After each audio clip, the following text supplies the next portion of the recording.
If you haven't tried OpenAI's GPT 5.4 yet, and you're wondering how it performs compared to past models, then this video is for you. Stick around to see if it truly is an improvement to its coding and security capabilities.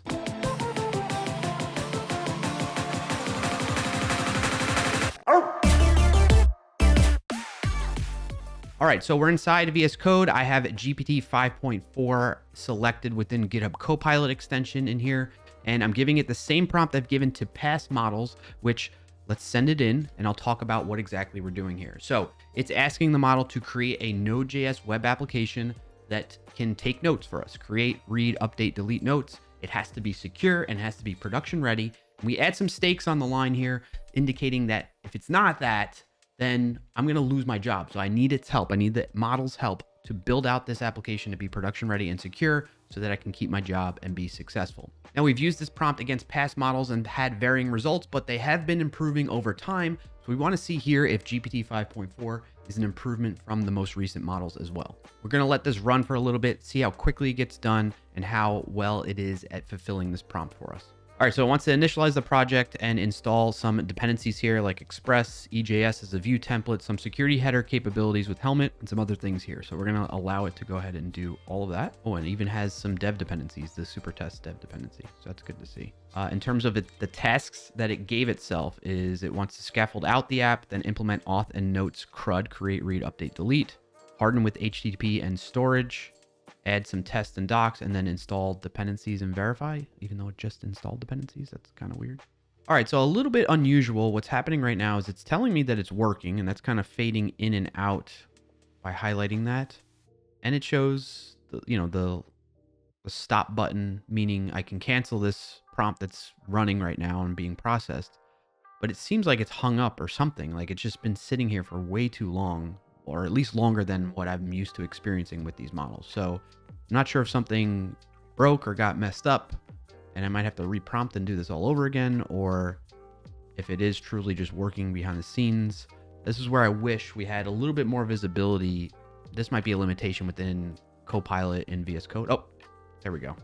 Whew, that took a little longer than I anticipated, but I guess it's because it was writing so many files all at once. And that was, once it had that done, I guess, those just blew out. So, okay, looks like that's done. It wants to update the package JSON with a description, what the main entry file is, and some scripts for it. So we're going to allow it in this session for now. It still hasn't updated its to-do list, but we're going to let it keep going and see how things progress from here. Feels like it's moving along much quicker now, though. Okay, something that's nice to call out here that is more personal to me that would cause issues with any model that I'm using in this situation, and I've noted in past videos as well, is that it picked up on the fact that when it was using better SQLite as the dependency, my machine is set up to not allow post-install scripts that would further compile that dependency for my operating system and environment I'm running on here. And GPT 5.4 noticed that. It's saying right here, the failure is a native module problem, not an application bug. I'm switching away from that fragile dependency path so the app is easier to deploy consistently on the target node runtime. So it automatically picked this up and it's saying, hey, let's switch to this. So I'm going to allow it to do that and go from there. It's actually going to use the built-in SQLite capabilities that's available on later node versions now. So that's pretty cool to see. Another quick update, we can see that it's going to install cookie session and uninstall the better SQLite related packages and Express session. I guess it decided to move away from that too. All right, another quick update while it's working. I made a mistake, actually. I typically for these videos, I have the Snyk extension that helps me test out the security of the output from these models. I usually have that disabled before running them, but in this case, I didn't. And I haven't turned any of the additional features on there, but it is constantly scanning the changes that are being made, both in the code and the open source dependencies I'm using. And because of that, the model noticed the issues that Snyk was reporting in its code scan and is making adjustments based on that. So as an example of that happening, we can see in the chat window that the model is talking about the editor flagging a generic CSRF warning against the Express app. And so because of that, it's trying to make adjustments that Snyk is reporting to it while it's working on the project, which is fantastic to see without me having to add any specific instructions or configuration to the model that I might be using in this particular case, GPT 5.4. So just a quick update on that. It's working through figuring that out and running tests against the changes that it's making for protecting against cross-site request forgery.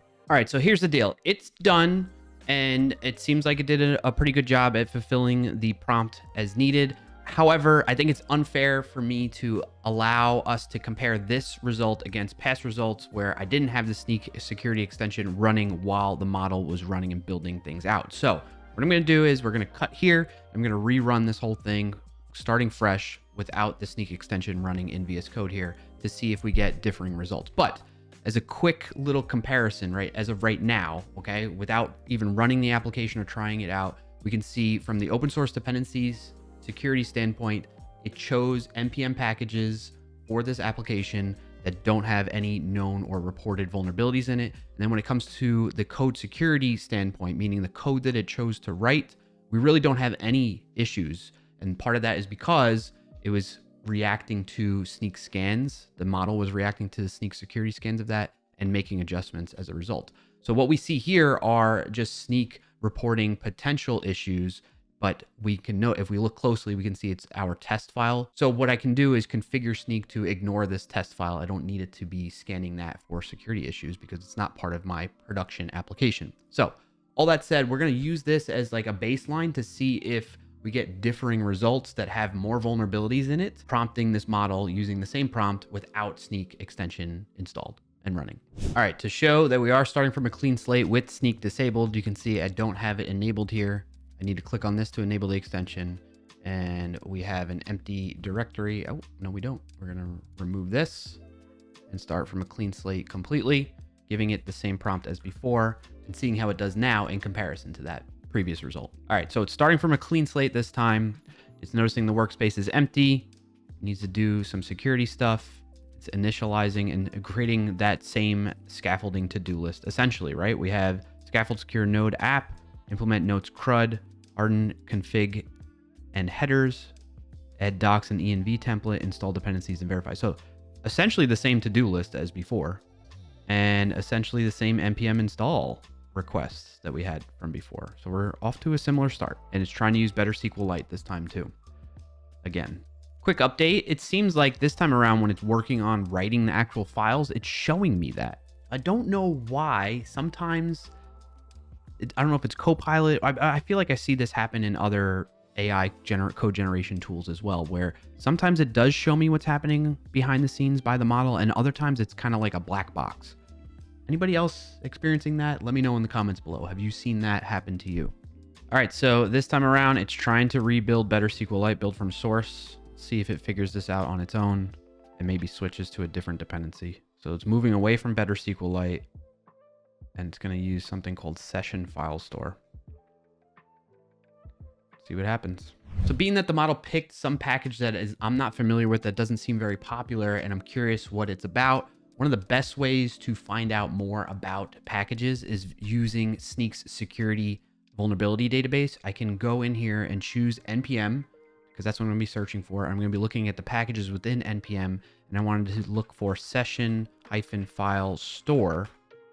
I can see the first result here, and we can see it gives us a high-level overview of the package health of this NPM package that the model chose to use. And in this case, it's getting a 50 out of 100 score, which is not very good. The good thing is there's no known security issues. However, it's not very recognizable or popular. It seems like it's inactive now and no longer being maintained. And then the community use of it, it doesn't seem very high. Not a lot of people talking about it, having questions and answers being posted about it in terms of using it. When it comes to weekly downloads, like, yeah, it's recognized, like it's being used fairly often by people with 31,000 plus downloads per week, but still not that widely known or used package. So interesting choice by the model. We'll see where things go from here, but just wanted to share that tip with you all. Go check out security.snyk.io when you're looking up packages to get a high-level overview of the health of those packages. All right, looks like GPT 5.4 is done. It built a secure notes app with authenticated CRUD, CSRF protection, strict security headers, rate limiting, hardened sessions, input validation, escape server-side rendering, and file back persistence which is a weird choice. I don't think that's production ready in my mind, but we'll let it slide. That avoids native module issues on this environment. Okay, that's why. Okay, so little note here. This is a limitation due to my own security practices where I don't allow post-install scripts to run on my machine. It led it down this path, whereas it might not happen to you if you use the same prompt on a different environment. So just a heads up on that, okay? That said, it added automated test coverage for core security and behavior paths in app.test.js. There's only 4 tests though. So like how thorough could this really be with 4 tests? 1, 2, 3, 4. Can those 4 tests really cover all the scenarios that are needed here? I don't think so. I don't have a lot of confidence in that. But it goes on to say, one point to be explicit about. No one can honestly guarantee a web app is 100% safe in all real-world conditions. That's fair. This is because deployment, TLS, host patching, secrets handling, and monitoring matter too. What I did here is remove the obvious application layer risks and set secure defaults you can defend. So next steps I need to do here is set up my env file, start the app with npm start, serving behind HTTPS with a trust proxy enabled if a reverse proxy is in front of it. And if I want, I can have it add containerization, a production process manager setup, or multi-user auth next. Okay, so we'll keep this. We're going to leave it as is.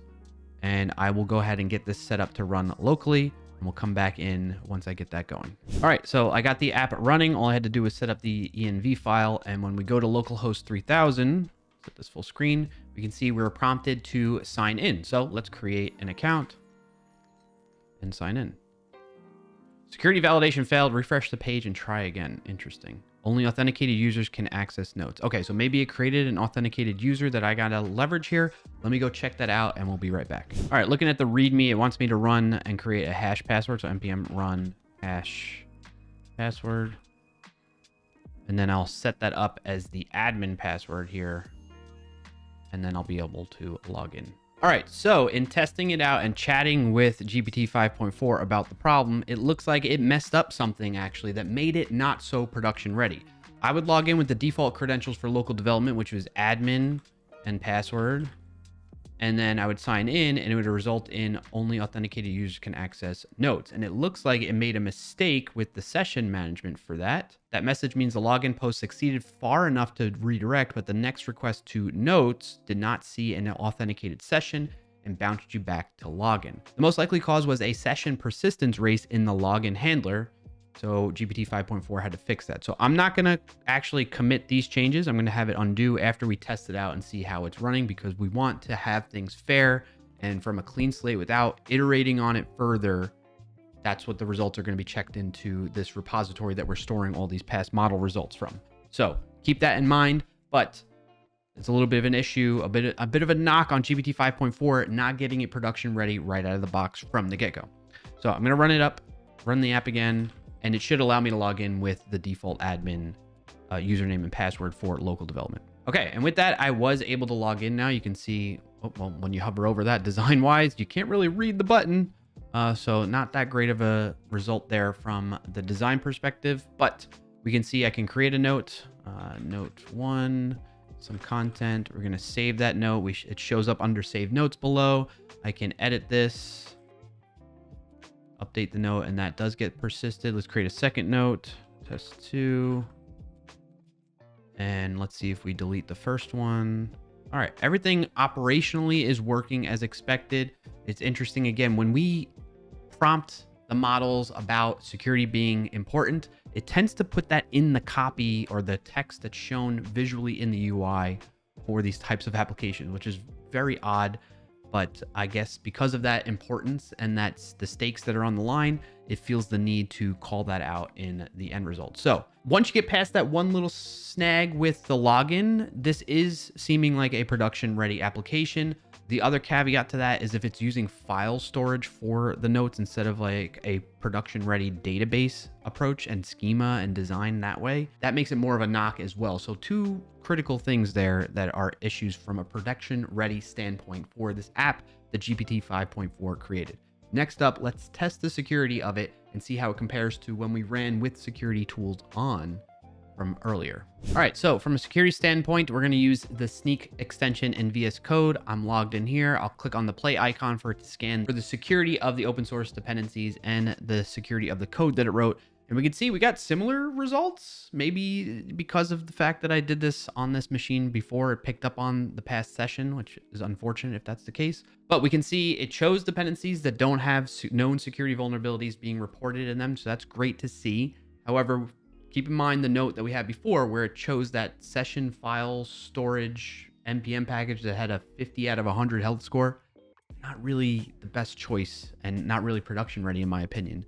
And then when it comes to code security, similar results we're getting from earlier where it's only finding issues in the test files. In this situation, like I mentioned before, we can tell Snyk to ignore these test files because we don't need to be testing the code security of those for our tests that are just going to be running to ensure the functionality of the application is working as expected. However, we notice that there are less, and I think it's because it wrote less tests this time around the functionality of the application, which is kind of a disappointment as well. But outside of that, from a security standpoint, it's looking pretty good. So props to and +1 to OpenAI's GPT 5.4 in that regard. So in conclusion, OpenAI's GPT 5.4 did a pretty good job given a minimal vibe coded type of prompt that we've been using against past models. I think it is an improvement from most recent models from OpenAI themselves and other competing frontier models like that on the same level as it. So on that note, it's pretty good, production ready. Again, just to rehash here, it had some issues in terms of snags that it ran into with the session handling in order to be able to log in and actually use the application when it's running. And it chose to use an NPM package that I don't quite think is a production ready or intended to be used in production for storing notes. It's using file storage based package, it seems like. I'll do some more investigation into that. But on the surface of it, I don't think that that was a great choice from a production ready standpoint. And then again, to rehash the security aspect of it, it did fantastic there. No known issues that are in the open source dependencies that it chose to use and the code that it wrote for the application. So +1 there for OpenAI's GPT 5.4. I'm curious though, what are your thoughts? What's been your experience? Let me know in the comments below. On that note, that does it for this video. If you got value out of it, be sure to like it down below and share it with somebody who could put it to use. And if you made it this far, subscribe to the channel so you don't miss out on upcoming videos. Thanks for watching and happy, safe coding, everyone.